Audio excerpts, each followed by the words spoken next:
We're down here at the Linden boat ramp on the Pennsylvania side of the Delaware River.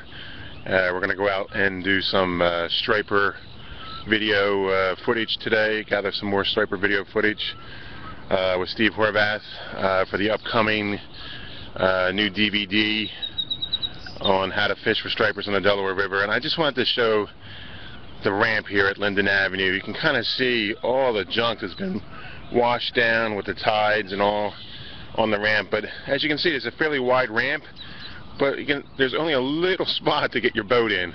Unfortunately, Pennsylvania does not keep this clear, and I know it's an ongoing task to keep these logs and debris out of here every time the tide comes in, but I mean, look at this one log here. It's got to be 400 pounds.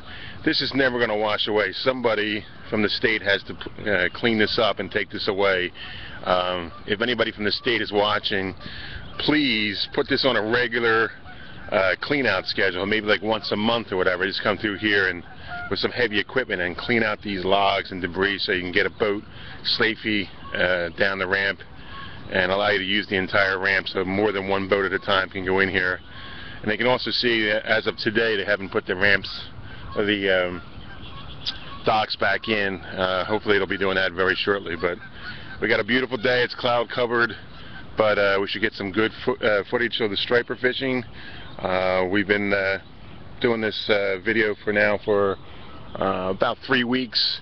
We probably have another 3 weeks of shooting to do, and then it goes into post-production, and then you'll be available to get it through DelawareValleyOutdoors.com on our website, and we'll try to get into some of the retail stores as well. Right now, the tentative name for it is going to be How to Fish for Stripers on the Delaware River. That may change in the future, but we're out here today shooting more footage for the upcoming DVD.